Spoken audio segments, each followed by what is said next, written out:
Bom, nós estamos falando aqui sobre os princípios do bom atendimento que foram descritos no livro Excelência em Atendimento ao Cliente, e 4 deles aqui: adequação do composto de marketing às necessidades do cliente, ética nas relações com os envolvidos, surpreender o cliente com atendimento diferenciado e qualidade no atendimento.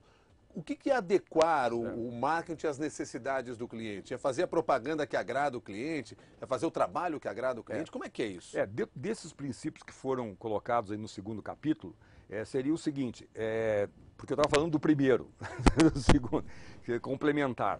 Então, esse segundo aspecto aí, para você atender os clientes e ter comportamento ético, você precisa cumprir aquilo que você promete, né?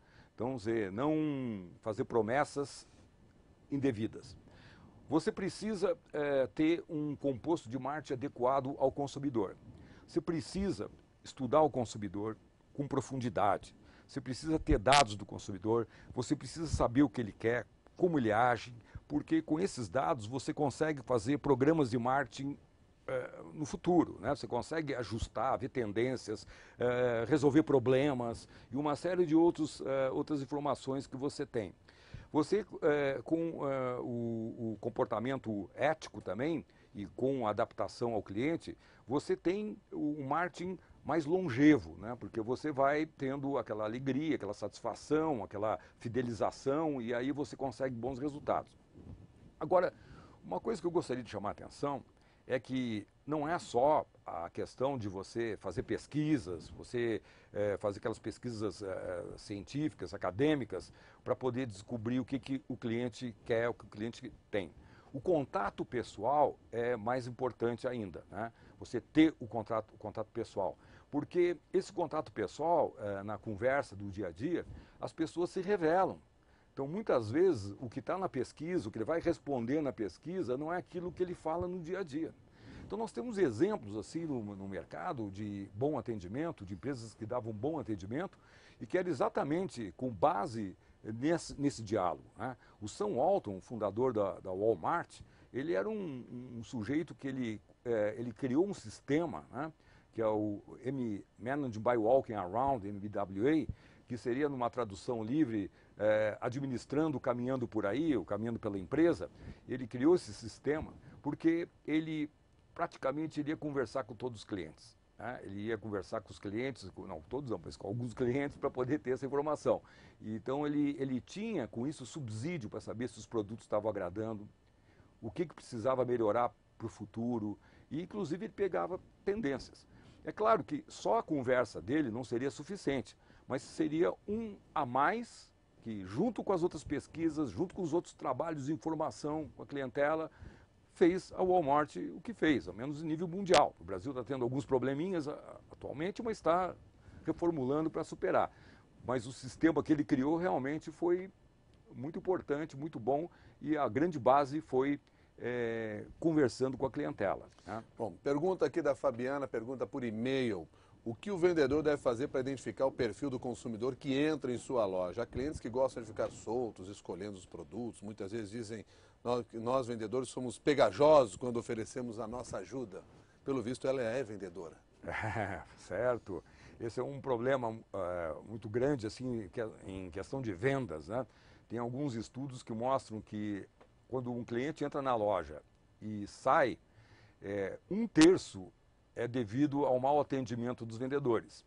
Então, é um número relativamente importante, porque quando você entra numa loja, não é a falta de produto, não é uma necessidade não atendida, tal, simplesmente o trato do vendedor. Então, o vendedor tem que ter muito cuidado. Claro que depende da venda. Numa venda mais longa, que você tem uma durabilidade maior, você consegue ter um estudo, avaliar o que o cliente quer, quais são os dados, informações, hobbies e tudo mais, e se ajustar para fazer os contatos. No varejo, que é o contrário, é uma venda receptiva, você recebe as pessoas, já é diferente, você muitas vezes não tem essa informação, né? Mas o que os vendedores têm que fazer? Primeiro, eles não podem cair em cima do cliente, né? Porque alguns que chegam, bom, aí chegou o meu ganha-pão, e vão em cima e procuram fazer. Isso aí não é. É se colocar à disposição para atendimento quando necessário, né? E fazer o atendimento devido com conhecimento, responsabilidade e tudo mais. Agora, para conhecer a personalidade, não vai ter tempo de fazer isso, né? Acho até engraçado que alguns varejistas chegam para você e dizem, como é seu nome? Ah, muito prazer, tal. E aí, o senhor gostaria de ser atendido? Não, já estou indo embora. Tchau, seu fulano. Você só serve para isso. Porque o contrato é muito curto, muitas vezes. Então, a pessoa tem que segurar um pouco o cliente de fazer perguntas, verificar o que pode acontecer, onde que ele vai comprar o produto, o que vai, qual o seu uso. Porque muitas vezes o uso não é muito claro.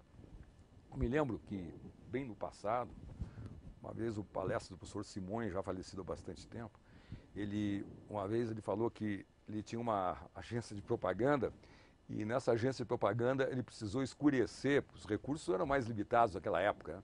Escurecer um cenário e ele precisou de comprar teve uma ideia, acho que vou colocar uma meia nessa lâmpada e vai dar exatamente a luminosidade que eu preciso para o efeito desejado. Então ele saiu, foi numa loja, né, comprar meias. O vendedor atendeu e tal, não fez pergunta nenhuma. E ele chegou, você tem uma meia preta? Ele foi lá no estoque e chegou lá e disse, eu tenho meia branca, não tenho a preta, mas tenho a branca, tenho a rosa, tenho a azul e tal. Então um exemplo que ele citou, disse, olha, lógico que uma meia é para usar nos pés, é uma coisa óbvia, mas nem sempre o óbvio se realiza. Então a pergunta do vendedor, lógico, também tem que ser bem direcionado. O camarada não vai chegar num cliente e vai usar a meia para pôr nos pés, não seria esse o caso. Mas, ou para quem ou é para presente, ou alguma coisa assim, para poder... Ou seja, tem que criar um tipo de abordagem que abra espaço para que o cliente mostre exatamente o que ele deseja. Exatamente. Ou para que ele deseja aquele produto. É uma maneira você se aproximar dele. Nessa mesma linha de vendedores, o Pedro pergunta por e-mail, professor, no Brasil ainda é comum as pessoas procurarem emprego de vendedor como última opção de trabalho. Sempre ouvia meu pai falar que fulano tinha arrumado emprego de vendedor porque não tinha achado outra coisa melhor. Quando ser vendedor será uma profissão, se é que podemos usar esse termo. E aí eu aproveito essa pergunta para pensar um pouco o seguinte, aquele cidadão que vê o homem de venda, o vendedor, apenas como a falta do que fazer, então conseguir esse emprego, vou trabalhar, certamente não deve ser um bom vendedor. E ele não está levando em consideração o grande conhecimento que tem que ter nesse relacionamento, porque ele é a cara do produto que está sendo vendido. Com certeza, o vendedor é o primeiro cliente que pode ter de uma empresa, ele tem que assumir o produto e tem que ter a cara do produto. Agora o que acontece? Normalmente as pessoas, quando não têm um emprego, eles procuram buscar um trabalho em vendas, porque vendas o pessoal está sempre precisando, normalmente, principalmente o nível de vendas, venda de varejo, por exemplo, sempre tem uma loja ou outra procurando, porque há muita rotatividade dos vendedores, né? Agora, é claro que o vendedor é que faz o seu espaço, né? O vendedor, ele é, por exemplo, reconhecido quando ele for um vendedor profissional. Então, o que é um vendedor profissional? É aquele camarada que assume realmente aquilo que ele faz. Ele estuda, ele se prepara, ele agrega valor. Ele é praticamente um consultor dos seus clientes. Então, esse é o vendedor que agrega valor. O vendedor moderno, o vendedor antigo, aquele vendedor que enganava. Como a gente dizia, é aquele vendedor que vende gelo para esquimó, né? Você dizia no passado, mas esquimó não precisa de gelo. Ele tem abundância. Não, mas vá lá e consiga uma razão para vender, né? Então, essa que era a postura do vendedor antigo. Até que hoje não seria mais tão problemático, né? Com o aquecimento global, seria ter um segmento para vender. Mas você veja que o vendedor tinha aquela forma tinha aquele conceito de um enganador, né? Isso já veio até historicamente, né? Que o pessoal sempre criticava o ato de vendas no passado. Então, você veja o seguinte, hoje em dia esse vendedor não tem mais espaço. O vendedor profissional é uma exigência, uma necessidade, porque esse sim vai ser um vendedor que vai ter um futuro profissional.